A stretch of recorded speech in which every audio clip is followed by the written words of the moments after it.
Alright guys, so after you're done cooking on your Blackstone, it is recommended to wait until the temp's down to probably about close to 300 before you start trying to clean. One, just to preserve the longevity of your Blackstone, and two, some of the stuff, if it is anyway stuck, you have a little bit more leeway as far as it cooling down and being a little bit more easy to move around and get off. So I have my trusty scraper, and for my egg rings, I'm just, because they're still a little bit hot, just going to set these down here. I might see if I can find some rubber tips for those, but just easy scraping, you know, into your drip pan. That's why I love this model of the Blackstone. And yeah, I will be changing my drip pan because it's pretty full. Alright, so after you scrape, get pretty much everything you can off, you want to take you some paper towels and kind of get the last bit of residue, kind of work it around any excess oil. I probably should have folded these up a little better, but I didn't. Yeah, it happens sometimes. Yeah, just get it all.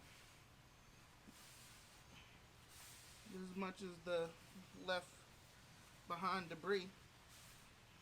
I don't know if debris is the best word for when you're talking about your food, but you know, get as much as you can off there.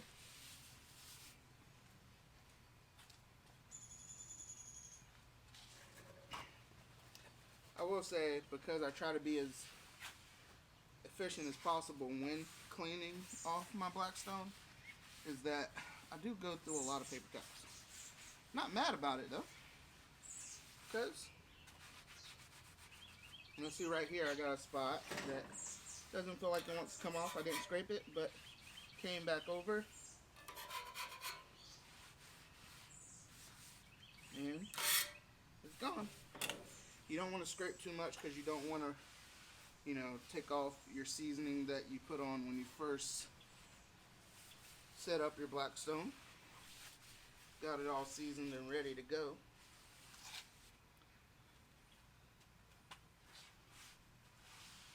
And I've seen some people say they don't clean theirs or clean theirs as much afterwards in between cookings. I don't know. This is just what I prefer. You know, I like doing this. It doesn't take that long, and it's something eventually that I'll be able to show the boys how to do. Alright, so when you feel like you got pretty much all your debris off, you want to throw some oil on it, because you're getting it ready for next time. About 2 tablespoons. I did a little bit more than that, not gonna lie, but you know, ain't nothing wrong with that. When I first started using the Blackstone, I was using olive oil, extra virgin olive oil, but now I've switched over to using avocado oil. Like that a little bit better. You want to make sure you get your sides too, because they heat up as well. And keep them from rusting out.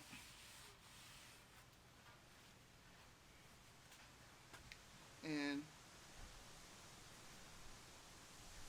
just make sure that coat that you put on is even. And you're ready to close it up. Alright guys, see you next time.